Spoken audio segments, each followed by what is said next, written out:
Hello दोस्तों, मैं आपका बहुत बहुत स्वागत करता हूं आपके अपने channel Indian institute of stock market पर। आज जो है हम गजब की स्ट्रेटेजी के बारे में डिस्कस करेंगे जिसका नाम है प्रोटेक्टिव कॉल स्ट्रेटेजी। अब ये स्ट्रेटेजी क्या होती है, कैसे इसे इस्तेमाल करते हैं, इसके बारे में तो आप समझेंगे। सबसे इंपॉर्टेंट है कि इसको बनाने के बाद जो है आप मार्केट में बड़े बड़े फॉल्स को कैप्चर कर सकते हो। जी हाँ, बिल्कुल आपने एकदम सही सुना है। नाम है स्ट्रेटेजी का प्रोटेक्टिव कॉल, पर हम बात कर रहे हैं कि जो मार्केट में बड़े बड़े फॉल आएंगे उस फॉल को हम बहुत इजीली कैप्चर कर लेंगे। ये सबसे मस्त बात होती है इस वाली स्ट्रेटेजी की। अब ध्यान से सुनते जाइएगा कि यहाँ पे क्या गणित है। यहाँ पे दो लेग इस्तेमाल होते हैं। दो लेग कौन कौन से इस्तेमाल होते हैं? एक होता है हमारे पास हमारा फ्यूचर प्रोडक्ट। क्या होता है? फ्यूचर प्रोडक्ट, यानी कि मैं फ्यूचर को सेल कर सकता हूं, बाय कर सकता हूं, सारे सिनेरियोस अप्लाई कर सकता हूं। तो मैं इस वाले केस में क्या करूंगा?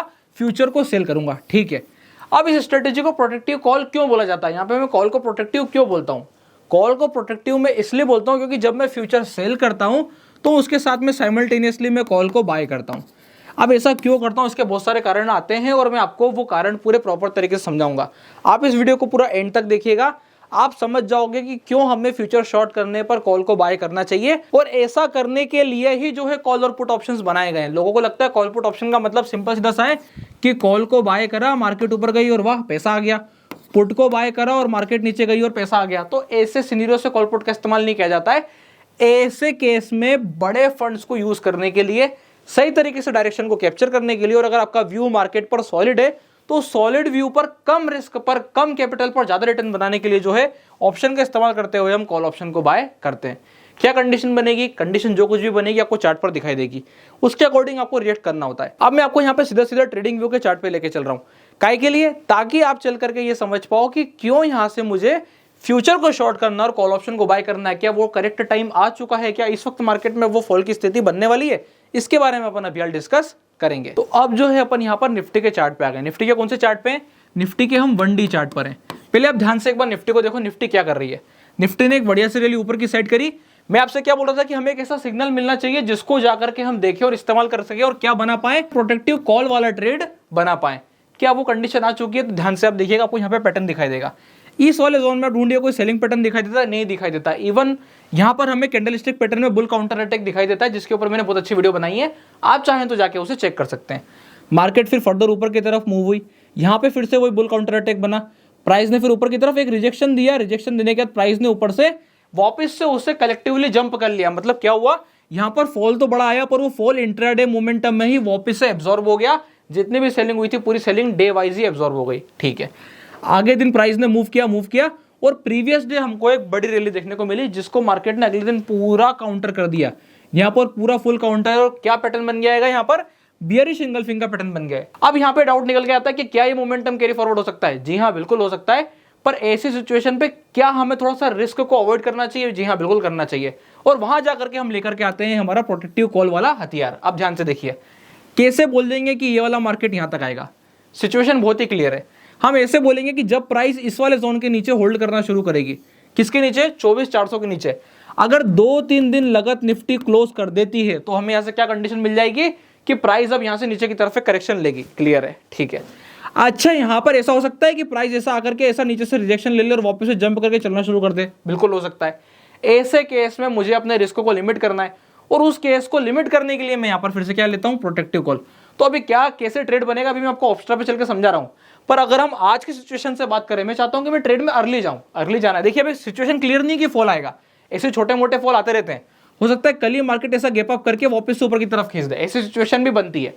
तो ऐसे में क्या चीज का ध्यान रखना है कि अगर मुझे, अब आप कुछ नोट डाउन कर लीजिए, मैं आपको बता देता हूं मैं कब इस स्ट्रेटेजी का इस्तेमाल करने वाला हूं। जब मुझे यह पता चल जाएगा कि यहां से मार्केट फॉल कर सकता है, पर थोड़ी सी क्लियरिटी कम आ रही है। क्लियरिटी क्या कम आ रही है? कि अभी हल जो स्ट्रक्चर का ब्रेक होना चाहिए था एक स्पेसिफिक लेवल को, जो भी एक स्पेसिफिक लेवल है उसके नीचे प्राइस को निकल जाना चाहिए था। तो प्राइस अभी उसके नीचे निकली नहीं है, पर मेरा ऐसा अंदाजा है कि हाँ इसके नीचे निकल सकती है। तो मैं यहाँ पे क्या करूंगा? फ्यूचर को शॉर्ट तो करूंगा, पर क्योंकि मुझे ये पता है कि मार्केट अगले दिन गैप अप होकर के वापस से ऊपर की तरफ मूव कर सकती है, ऐसे में या तो मुझे स्ट्रिक्ट स्टॉप लॉस रखना पड़ेगा, और अगर मैं चाहूं तो अपने रिस्क को कम भी कर सकता हूं। तो रिस्क को कम करने के लिए मैं क्या करता हूं? एक कॉल ऑप्शन को अब जाकर के बाय करता हूं।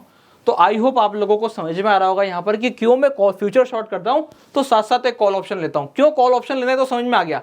अभी कौन सा कॉल ऑप्शन लेना है, क्या मेरा स्टॉप लॉस होगा, ये भी हमें समझना पड़ेगा। तो ध्यान से देखिए, यहाँ पे स्टॉप लॉस आपको आंखों के सामने दिखाई देगा। कहां पर? देखिए ये जो सामने आपको दिखाई दे रहेगा लेवल कौन सा वाला, 24,800 के ऊपर जो आज मार्केट ने हाई बनाया है। ये जो मार्केट ने यहाँ पर हाई बनाया है, क्या हाई बनाया है? 24,854। तो ये 854 जो है ये आपका स्टॉप लॉस होने वाला है, बिल्कुल क्लियर है यहाँ से। पर क्या निफ्टी इसके ऊपर आएगी तो मैं ट्रेड कट कर दूंगा? वो डिपेंड करता है कि निफ्टी आती कैसे। अगर अगले दिन मार्केट इसके ऊपर क्लोजिंग करता है, मुझे यहाँ पे क्लोजिंग का वेट करना पड़ेगा। देखिए क्या कंडीशन बनेगी, अगर मैं क्लोजिंग का वेट नहीं करूंगा तो मार्केट कुछ ऐसा करके भी तो गिर सकता है कि ऐसा सिचुएशन बना के यहाँ से फिर फॉल कर गया। अब क्या हुआ, मेरा स्टॉप लॉस हिट हो गया, तो मुझे क्लोजिंग का वेट करना है। और क्लोजिंग का वेट करने के लिए, क्लोज का वेट करने के लिए मेरे पास एक कॉल होगी, तभी तो मैं क्लोज का शांति से वेट कर पाऊंगा। क्योंकि मुझे पता है कि अगर मार्केट ऐसी भी खिंच गई तो भी कोई दिक्कत नहीं है, क्योंकि मुझे पता है मेरा रिस्क लिमिट होगा। क्योंकि जब भी मैं कॉल ऑप्शन बाय करूंगा मेरा रिस्क हमेशा लिमिट होने वाला है। अब कैसे लिमिट होगा इसका मैं पे ऑफ ग्राफ आपको समझाता हूं, ध्यान से देखिएगा, इतनी जगह पे आपको समझ में आ जाएगा। फिर अपन सीधा ऑप्स्ट्रा पे फर्दर ट्रेड को समझेंगे। मेरा पे ऑफ ग्राफ वर्क कैसा करेगा? पे ऑफ ग्राफ वर्क करने का तरीका बहुत ही सिंपल होगा। मार्केट जब भी नीचे गिरने की पोजीशन बनती है, मेरा फ्यूचर कुछ ऐसा वर्क करता है। जी हाँ, बिल्कुल करता है। ऊपर बढ़ेगा नुकसान आएगा, नीचे बढ़ेगा प्रॉफिट आएगा। क्लियर? अभी मैं क्या करता हूं, उसको रोकने के लिए कॉल ऑप्शन को बाय करता हूं। अगर मैं यहाँ पे आपको छोटा ग्राफ ड्रॉ करके दिखाऊं तो वो कुछ ऐसा दिखाई देगा। तो यहाँ पर जो मेरा पे ऑफ ग्राफ है वो कुछ इस हिसाब से दिखाई देने वाला है जब मैं प्रोटेक्टिव कॉल की कंडीशन से ट्रेड बनाता हूं। सीधा चलेंगे ऑप्स्ट्रा पे। ऑप्स्ट्रा पे चल के कौन सा फ्यूचर शॉर्ट करेंगे, कौन सा पुट ऑप्शन बाय करेंगे, इसके बारे में चर्चा करने वाले हैं। तो अब जो है मैं यहाँ पे ऑप्स्ट्रा पर आ गया हूँ। ऑप्स्ट्रा पे आने के बाद मैंने आपसे क्या कहा कि हमें जो ट्रेड बनाना है वो कैसा दिखाई देगा, उसको मैनेज करने के लिए, उसको समझने के लिए अपन यहाँ पर किसका इस्तेमाल करने वाले हैं? फ्यूचर में 29 अगस्त की एक्सपायरी का इस्तेमाल करने वाले हैं। क्यों करने वाले हैं? क्योंकि 25 जुलाई की एक्सपायरी एकदम नियर बाय। मुझे नियर बाय का जो फ्यूचर है, जो पास का फ्यूचर, उसमें ना तो बाइंग की पोजीशन बनानी, ना ही सेलिंग की पोजीशन। मुझे चाहिए थोड़ा सा मार्केट को टाइम, कि मार्केट मुझे टाइम दे। मेरा ट्रेड अगर सही जा रहा है तो मैं ट्रेड में लंबा बैठना चाहता हूं, ना कि मुझे रोल ओवर करने की जरूरत पड़े। तो देखिए अब यहाँ पर मजेदार बात क्या है, यहाँ पे ऑप्शन हम पास का बाय करेंगे और फ्यूचर जो है हम दूर का शॉर्ट करेंगे। अब इससे फायदा क्या होगा, क्योंकि देखिए अगर मैं दूर का ऑप्शन बाय करूंगा तो मेरा ब्रेक इवन उतना ही दूर खिसकता चले जाएगा। इसको मैं आपको एग्जांपल के साथ समझाऊंगा तो आपको बहुत ही अच्छे से क्लियर हो जाएगा। ध्यान से देखिए, अगस्त का जो है यहाँ पे फ्यूचर है और इस वाले फ्यूचर को मैं क्या करने वाला हूँ, यहाँ पर सेल करने वाला हूँ। ये मैंने 8 पोजीशन कर दिया और मेरा फ्यूचर यहाँ पर शॉर्ट हो चुका है। जैसे ही फ्यूचर शॉर्ट होता है, जो मैंने आपको पे ऑफ ग्राफ बताया था कि आप अनलिमिटेड रिस्क को एक्सपोजर हो जाते हो, वही कंडीशन आपको सामने दिखाई दे रही होगी कि यहाँ पर मैं अब अनलिमिटेड रिस्क को एक्सपोज हो चुका हूँ। इसको मुझे कवर अप करना है। कवर अप करने के लिए यहाँ पे मेरे पास बहुत सारी एक्सपायरीज आती है और बहुत सारे ऑप्शंस आते हैं। क्या कंडीशन बनेगी अलग अलग एक्सपायरीज की, इसको मैं आपको एक एक एग्जांपल करके समझाता हूँ। पहले मैं चलता हूँ 25 जुलाई पर कि 29 अगस्त का फ्यूचर शॉर्ट कर रहा हूँ, पर मैं यहाँ पर कॉल ऑप्शन बाय करना चाहता हूँ। कौन सा वाला? तो यहाँ पर मैं जो है कॉल ऑप्शन बाय करूंगा 24,800 का कॉल ऑप्शन 121 रुपए का आ रहा है और 24,700 का कॉल ऑप्शन 157 रुपए का आ रहा है। कौन सा बाय करूं? देखिए मार्केट का एक्सपायरी का मेरा वो क्या है, स्टॉप लॉस क्या था, आपने ध्यान दिया हो तो 824 रुपए के आसपास का कुछ अपना रिस्क था, जहां तक हम प्राइस को वेट करना चाह रहे थे। तो उसको कवर अप करने के लिए अगर मैं वहां पे 800 का कॉल ऑप्शन लूंगा और प्राइस 824 आखिरी दिन ही आती है, 25 जुलाई को ही आती है, तो क्या कंडीशन बनेगी, मेरा 800 का ऑप्शन जीरो हो जाएगा। तो मार्केट के वहां तक आने पर क्या मुझे कुछ प्रॉफिट होगा? नहीं होगा। तो थोड़ा सा हमें प्रैक्टिकली सोचना पड़ता है। क्या कंडीशन मैंने सोची, मैंने क्या सोचा, ध्यान से सुनिए। अगर मार्केट 800 तक आएगा और मैं 800 का ही कॉल ऑप्शन ले लूंगा और मार्केट अगर 25 जुलाई को आता है तो फ्यूचर तो बिल्कुल दम से बढ़ेगा, पर क्या मेरी कॉल ऑप्शन बराबर तरीके से बढ़ेगी? नहीं बढ़ेगी, क्योंकि मेरा स्टॉप लॉस वहां तक का है, तो मुझे उससे 100 पॉइंट अंदर का ऑप्शन लेना पड़ेगा। ये चीज का आपको ध्यान रखना है। इस चीज का बिल्कुल नियम बना लें, क्या जो कुछ भी मेरा स्टॉप लॉस होगा उससे 100 पॉइंट अंदर का जो है मैं ऑप्शन खरीदूंगा। अब वो मार्केट से भले ही ओटीएम हो सकता है, पर मेरे स्टॉप लॉस से 100 पॉइंट अंदर होना चाहिए। मैं फटाक से देखा, अच्छा 800 से 100 पॉइंट नीचे, ये तो 700 होता है, तो 24,700 का जो है मैंने कॉल ऑप्शन क्या किया, बाय कर दिया।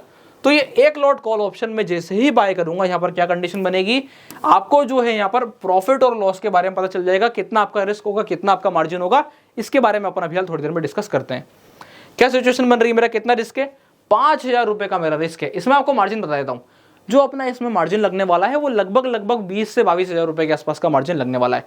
यानी कि 22,000 रुपए का मार्जिन लगा के अगर आप 2,000 रुपए भी कमा लेते हो तो ये नियरली इक्वल टू 10% का रिटर्न है। अब 2,000 रुपए कमाने के लिए नीचे कितना जाना पड़ेगा?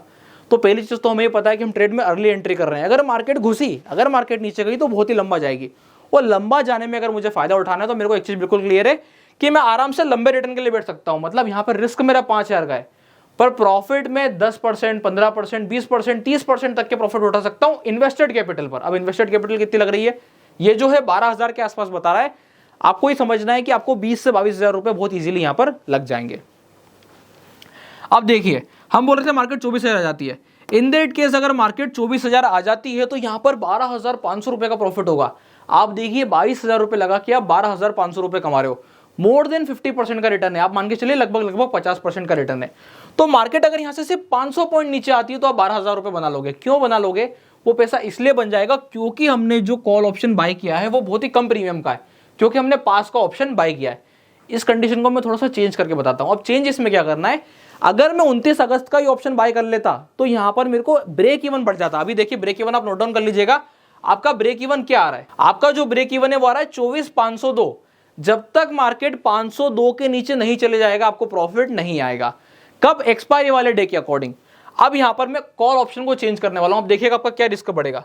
मैंने क्या करा, मॉडिफाई किया, और मॉडिफाई करने के बाद ऑप्शन तो वही रखा, 100 पॉइंट अंदर लेना पड़ेगा, ये तो नियम तय है। तो स्ट्राइक प्राइस वही रखी, बस यहां पर मैं चला गया 29 अगस्त, और जैसे ही मैं 29 अगस्त जाके मॉडिफाई किया, यहां पे मेरा रिस्क भी बदल जाएगा और ब्रेक इवन बदल जाएगा। रिस्क अब मेरा बढ़ के हो गया 11,700 रुपए का। क्यों? क्योंकि पहले मैं प्रीमियम दे रहा था 157 रुपए, अब मैं प्रीमियम दे रहा हूं 428 रुपए। तो कंडीशन क्या बन गई? 157 का प्रीमियम और कहां 428 का प्रीमियम। इसलिए आपको क्या ध्यान रखना है, जब भी आपको फॉल की सिचुएशन नजर आती है आपको सीधा सीधा पास से जाके मार्केट को रिएक्ट करना है। क्या समझ में आया? फिर से रिपीट करता हूं। जैसे ही आपको फॉल की सिचुएशन नजर आई, आपको ऑप्शन बाइंग वाला केस पास से करना है, और सेलिंग वाला केस यानी कि फ्यूचर्स में आप और भी दूर जा सकते हैं। इस हिसाब से जब आप वर्किंग करेंगे तो इस प्रोटेक्टिव कॉल वाली स्ट्रेटेजी से आप अपने लिए एक शानदार सेलिंग का सेटअप बना करके कम रिस्क पर अपने लिए प्रॉफिट जनरेट कर पाएंगे। अगर आप लोगों को ये वीडियो अच्छी लगी और ये प्रोटेक्टिव कॉल वाला केस अगर आपको पसंद आया हो, समझ में आया हो, कैसे इसका इस्तेमाल करना है, कब मार्केट गिरेगा तो क्या सिचुएशन पे कैसे वर्किंग करनी है, ये अगर आप लोगों को अच्छा लगा हो तो वीडियो को लाइक कीजिएगा, चैनल को सब्सक्राइब कीजिएगा। अगर आप प्रोटेक्टिव पुट की तरह ही प्रोटेक्टिव कॉल के बारे में जानना चाहते हो तो वीडियो के नीचे कमेंट डाउन कर दीजिएगा, आपको इसके ऊपर भी एक शानदार वीडियो मिल जाएगी। इसके अलावा अगर आप लोगों ने अभी तक अपना डीमैट अकाउंट नहीं खुलवाया है तो डिस्क्रिप्शन के नीचे लिंक मिल जाएगा, आप जाके अपना डीमैट अकाउंट ओपन करा सकते हैं। तब तक के लिए बहुत बहुत धन्यवाद।